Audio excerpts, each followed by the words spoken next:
Morning, everyone. Welcome to the weekly meeting. My name is Zor Morales. I completed the program about 2.5 years ago. So next month will be the official 3-year mark where you either make it and stay in the business or you turn into a pumpkin and jump out of the business. So 2 more weeks, I'm almost there. So please pray for me to keep pushing through. For today's meeting, we're just going to go around the table. So any folks that just are popping in and walking away from the computer after they log in, you can just go ahead and log out and just don't bother. But if you're here and ready to participate, we're going to just go down the list and just kind of talk about wherever you're at, what questions you have, what problems you have, and come up with solutions for how to work past those. All righty, so let's go ahead and start off with you, Andrew, if you don't mind. What phase are you at right now? Did you already complete your pre-licensing and all that stuff? No, I'm still in the pre-licensing phase. I'm only 38, but just transitioning from my military career, of 20 years as a military full-time musician to something like this with, new databases and new apps and everything to communicate with and different websites. Just the startup itself for me has been daunting while I'm kind of navigating life with the rest of the retirement stuff. So I know everyone can kind of relate to that when, you're in a life whirlwind pressure cooker and learning new things. But since I have gotten started, everything's been really smooth. Conrad's been really helpful. It's great to finally meet you. When I go on the meetings with David and Tasha, they're just really lovely people. And when I go on the other meetings too, like I was at the Monday Mastermind yesterday, there's just really, really competent ideas and people that are having some great success. And there was like 250 people in that meeting and just sharing like all this stuff. So I'm rambling, I know, but even though I know the real estate, path is changing and how we're going to do business is different in the future, I'm not at all worried. And it's just cool to be in a program like this with SkillBridge. So It's a pleasure to have you. They made a lot of good points in there. Yeah. So one of the big ones when you're first starting out, whether you did a single term in the military or if you're retiring, it can be a real challenge going from what's really familiar to you over the past 3 to 20 years to something that's relatively foreign, especially with all the new apps and software and all these things you got to get used to using. And what I always tell people is if you're not talking to people, because ultimately like your business it's people business. And so if you're not talking to people, then you're not going to be producing business. And because that was a big learning point for me when I was first starting out, because I was spending time making all my profiles on the 50 different apps that you have to use and setting up everything, and which is great because you get organized doing that. But if all you're doing is computer work and not actually interacting with people, interacting with leads, clients, that all that kind of stuff, then you're going to quickly find yourself not making any income from generating business. So thank you for sharing that. But yeah, that's a little nugget of advice that I have for that is talk to people, balance it out with getting those applications, those software and everything set up, but focus on talking to people. All righty. Next on the list, we'll go to Carlos Quintana. Carlos, what's going on? What phase are you at in this process of becoming a realtor? I got a little held back for a bit for some family issues, but I picked it back up. I am currently in phase 2, I believe. Yeah, which I've already done all the applications, done all the setup, done all that stuff. Now it's just like really getting into the developing the business type, like building up your social media, learning how to utilize your sphere of influence and how to reach out to them, how to develop leads and stuff. So definitely still a learning curve that I'm trying to go through right now. But I just ordered my business cards. So I've definitely already ran into, I should have done that way earlier. I ran into a situation, a few actually, where people have asked me for business cards and have been interested in the fact that I was a realtor, and they're like, "Oh, do you have a business card?" I, I kind of just told them, I was like, "Oh man, I just ran out." In reality, I haven't ordered them yet, but I still gave them my information um for them to reach out, and yeah, still developing those leads, and it's for the future, but it definitely would have been much better if I had those on hand. So that's my thing right now, just really trying to get fully set up um with the business side of things. But in terms of application, I'm all good with that. Okay, nice. Yeah, we're just kind of going through and talking about where everyone's at, what kind of speed bumps they're running into, and how we can overcome those speed bumps. But yeah, that business card one, um, yeah, great way to resolve that situation. And my personal technique, honestly, is what you did is like you give them your actual contact information and get their contact information, because chances are, like, just imagine like anytime you've gotten somebody's business card, like what do you do with it? Maybe it sits on your shelf for a few weeks, and then finally, like, all right, I have too much stuff cluttering up right here, you can throw it away. You know what I mean? Like, you don't do anything with it. And so if you do you have an iPhone? And so Yeah. iPhone has a pretty nice setup, and all the other phones do too, where you set up your own contact information, and then you can just share that as like a digital business card. And so I would use that as a reason to ask them for their phone number. Sometimes people are like real skeptical and they're like, "Oh, just airdrop it to me," or just give me your phone number and I'll reach out to you. They're probably not going to ever reach out to you because there's going to be a thousand other people that they're going to be bugging them.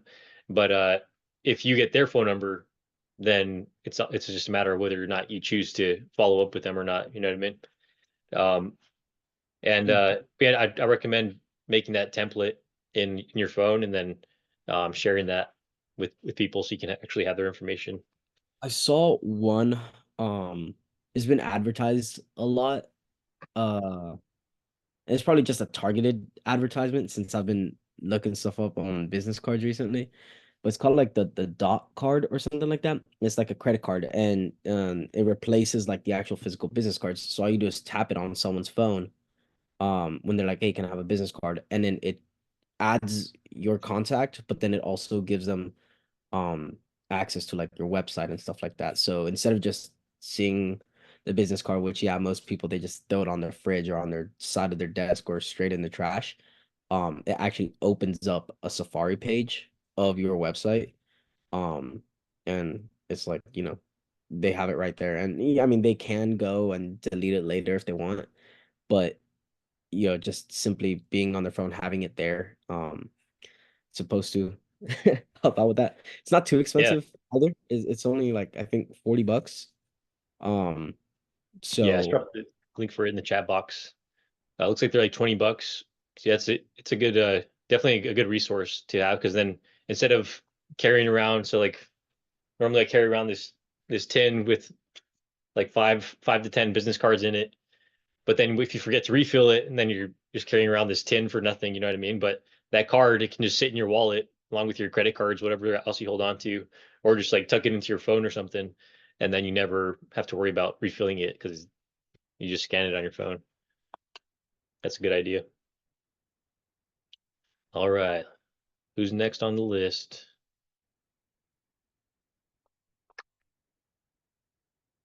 Corey Doherty.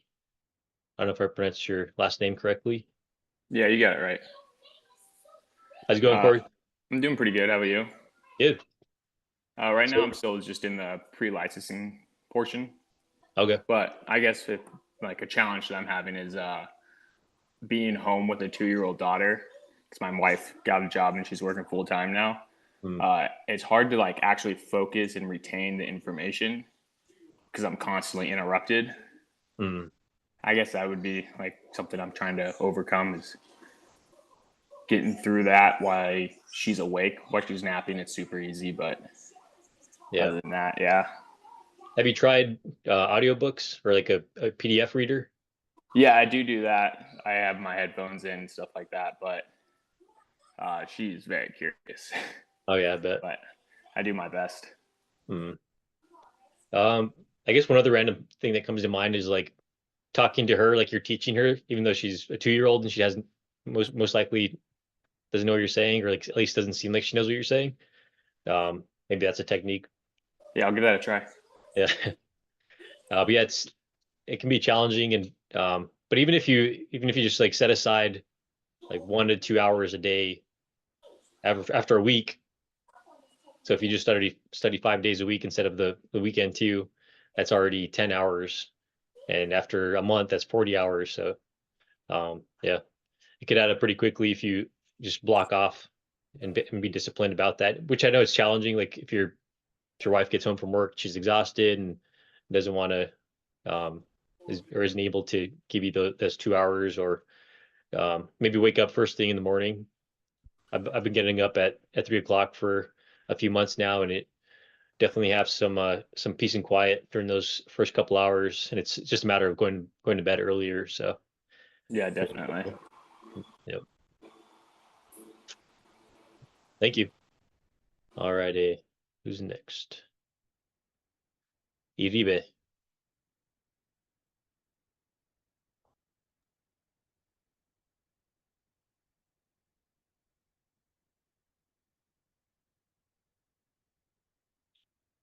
Seems like Iribe's mic is not working. Yeah, it's not working. You can keep trying it. We're gonna move on to the next person while you troubleshoot. Jackson Wind. Hey, how's it going, Zor? Yeah, I'm still in the pre-licensing phase, so I'm just like going through the process of all the studying and learning as much as I can, trying to absorb all this information. Um, just more so, just particularly more recently, I just got all registered and stuff for school, so that's kind of been my focus. I'm gonna be attending, going to college in August, so that's kind of where my focus a little bit shifted, but kind of got back now that I'm all registered and stuff. Now I'm going back to more so like studying, learning as much as I can, absorbing information. Funny enough, I actually have a open house right next door, so every time I get to see, right, it's I go out my front door and there's an open house right there. So I was asking the realtor, like about like I was looking at the how she had it set up, in the with all the pictures and stuff like that. I know in a previous team meeting with David and Tasha, they went over it and stuff, but a lot of cool stuff learned, just and really cool that it's just right there, literally right out my door. So Yeah, nice.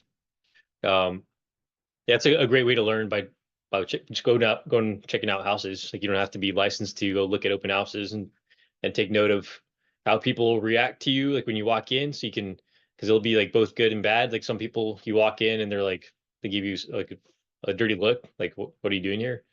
Just because that's their personality. And then other people are very welcoming, like, hey, come on in. Like they have like a personal conversation with you, ask you about your day, whatever, and you kind of like you feel that attraction to them, to like you want to talk with them more. And if you put yourself in the position of, if you were if you were the realtor in that position and you have a client coming in, and you feel that draw to want to do business together, and so you can just take mental to notes of all that stuff. Um, on the note of, oh, there you go. Oh, perfect. One quick note. Um, as far as like being in pre-licensing, I know it seems like a big hurdle, like getting through that. And I know some of you are like restrained by the system, like where it doesn't allow you to move past a certain phase until you spent so many hours at the screen. But I would encourage you to like find the internal drive to get through that stuff as fast as possible. Because I think I talk about, or used to talk about pretty often, is like while you're in this program, you still have that comfort of the military is paying you. And so you might just be cruising along, prepping for your exam. But then once that paycheck goes away, and all of a sudden you're still studying for the pre-licensing and you're out of the military, like that's when the fear really sets in, and that irrational fear and panic will lead you to get a job, which it's not there's nothing wrong with that. There's nothing wrong with a job. Like the military is a job, profession, whatever you want to call it. But you might have the dreams of being an entrepreneur, of having your own schedule, having freedom to do whatever you want to do whenever you want to do it outside, now that you're out complete with your time serving the country. And so in order to get to that, in order to ensure you reach that point, you have to think about how there's going to come that point where you're out of the military, not producing that stable income anymore, and just use that to drive you to work hard and get the pre-licensing done sooner so that you can start working with clients and start closing deals, all that stuff. All right, Mr. Aribe. Yeah. So go on. So I'm right now still in the process of pre-licensing. I think the biggest challenge with it is just the curveball of a new, uh, just a new subject that I need to learn that I haven't really like got much in depth into. But so far it's not bad. The process of it. Uh, Material's kind of dried a little bit. I was kind of expecting it. And every time I try to go into like YouTube or podcast or something, they will like talk to me about the technical subjects of it, like the laws and the terminologies. It always ends up being some finance dude told me like trying to be inspirational, and it's like, all right, dude, like that's cool and all, but I just need to know what I'm doing. Hmm.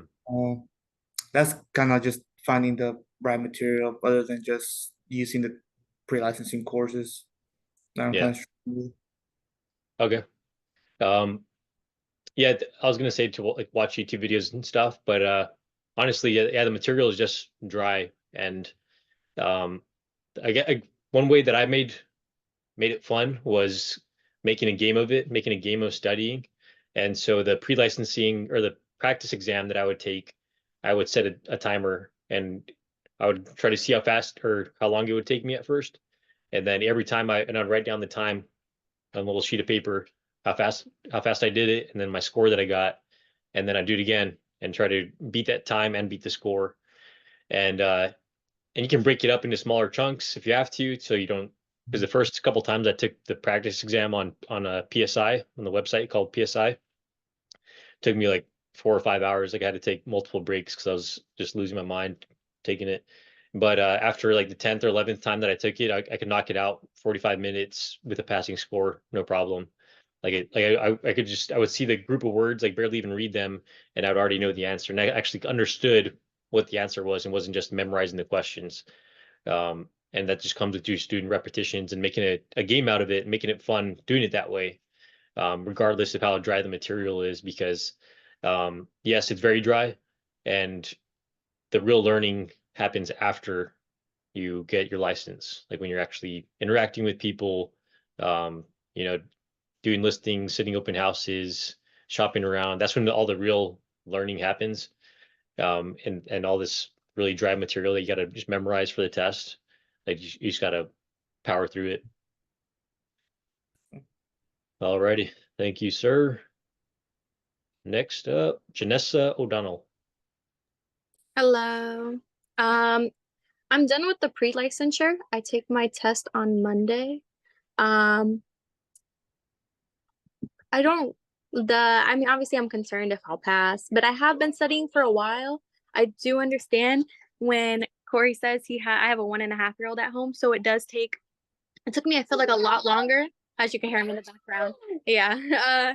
It took me a lot longer to finish the pre-licensure because of that too. I worked around waking up early. It's not your sister, I'm sorry. Waking up early, doing it during nap times, and then staying up a little bit later to like actually get through some of the material throughout the day. I learned flashcards work best for me, just for like the terminology at least. Just memorizing the vocab. But I feel like that's pretty much it. Yeah. Nice. What was the first thing you were saying? Oh, Timing I and finished the pre-licensure, but you say you're I saying have my you're test on taking the Monday. test. Yeah. Do you have the test on Monday? Yeah. Oh, nice. That's good. Yeah. Because what I was going to say, which I have heard a lot of times, is people, they're afraid to take the test, so they just keep studying and studying and studying. I'm like, oh, I mean, I'll schedule it next week. Maybe next week. I gotta feel more ready. Mhm. And feeling completely ready that day never comes. Kind of like having children. Like, Yeah, honestly. if you ask yourself, are you ready to have kids? Like before you got pregnant, you're probably been like, yeah, absolutely not. But look at your baby's still alive. You're doing just fine as a mom. You know what I mean? And the same Yeah. thing with the test. Like, you don't feel like you're ready, but then you take it. Maybe you pass, maybe you don't. Like, if Yeah. you don't pass, is anybody gonna die? No. No. It But at like least you know, I see it as like at least I'll know even if I don't pass what the test is like, what it looks like, you can always do so you can exactly. only do so much studying at some point. And so Yeah, you gotta just yeah, get it over with. Yeah. exactly. Yeah, worst case, if worst case you don't pass and you learn your weak points, and then you Yeah. just study extra hard on those areas, take it again the next week, and even Mhm. just might even just be the pressure sometimes for. I'm not talking to you specifically, just like in general, the pressure of taking a test, like because people have that like fear, test taking anxiety, like that can influence how you answer questions, and then so if you just get it over with and you're like, all right, I didn't pass, but I realized that it's not the end of the world if you don't pass. Take it Yeah. again, you have no problem crushing it. But I'm sure you'll do just fine next week. Hopefully. Yeah, hopefully. Well rested is well tested. Remember that. Very Get plenty true. of sleep. All Get a right. good break. Thank you. All right. Few more tips on the testing, and this is just kind of just general testing advice is make sure you eat well and you eat a big breakfast that morning. Um, I don't know how long you have to make the drive for your test. I know some people who've driven like 5, 6 hours Yeah, for their mine's about an hour. Yeah. so make sure you get good protein, carbs, everything like the whole shebang in the morning. So eggs, oatmeal, milk and avocado is what I did with Mhm. mine. That's kind of like Good. a standard breakfast for me, but so that's good. And then the night before, don't cram. Okay. I just did like stretching, yoga, and just relax, and I didn't even think about the test the day before. Because yeah, you start getting that testing anxiety, and then you feel like you're not ready, and that bleeds over into the next day. So study as much, do your cram sessions like days prior, like now is when you should be doing it. The day before should just be a pure relaxing day, like a U day, and then you will see Thank those you. the next day. Thank you. Thanks, Carlos. Some valuable advice there. And last but not least, Ms. Melinda Nixon. Hello, good morning. At least it's morning where I'm at. I'm licensed in North Carolina and Florida. And just a note, at first I was going to retire and move to North Carolina. And then my family decided, okay, we're going to go to Tampa. And I was just able to apply without taking my exam all over again for Florida, the state portion. So some states will allow you just to apply and get your license without extra testing. So with Skill Bridge, I'm at about 90 something percent. I was trying to get through that as soon as I could so I could start the onboarding for the team. So when I moved to Florida August 4th, I can kind of hit the ground running. So I'm at the point now where I'm trying to start the cold calling and reaching out. So I'm taking a training for what is it, 52, take52.com, I guess, in order to be able to make the cold calls. So I'm getting used to the Follow Up Boss website, the Vulcan 7 websites. I'm just trying to understand this whole process. So that's where I'm at currently. Awesome. Thank you. So one thing that I thought of while you're talking about your situation. So some people that are currently living in a different state than where you plan to get licensed and do business, kind of like Melinda said, like she was going to be in North Carolina, then they decided to go to Florida, and so she put like if you in your case you might be like someone else that's currently stationed where they don't plan on living forever. Even if you get licensed there, it could benefit where you're going to next. So if you're like holding off on getting licensed because you're like, right now I'm living in Arizona, but I'm going to be moving to Oregon, so I don't want to get licensed in Arizona because I'm not going to do business here. Like once you get your license, you can start doing referrals, all that stuff, and then also like what happened with Melinda, she didn't have to do the whole pre-licensing for Florida, and Florida actually has one of the longer pre-licensing processes, so that's pretty sweet how that worked out for her. Melinda, if you had to give one piece of advice to yourself before you were licensed, what would that be? Um, I'm not sure. Start early. I put it off too long. Because I never thought, hey, I could be in the military too and also be a realtor. And then it's easily as you can move around your certification or your license. Um, I wish I would have started earlier instead of waiting. Okay, thank you. Mhm. All righty, thank you everyone for your contributions. Hopefully you took away something for your individual case and also benefited from hearing what everyone else is going through. So yeah, don't think that you're whatever problems you have, that you're the only one with those problems or speed bumps or setbacks. Um, Everyone's going through the same thing, dealing with the very similar stressors, and all it's just a matter of reaching out to each other and communicating and overcoming those difficulties so you can enjoy freedom. All right, I'll stick around for a couple more minutes. If otherwise, see you guys next week. Have a blessed rest of your day. See you. Is that a puppy, Carlos?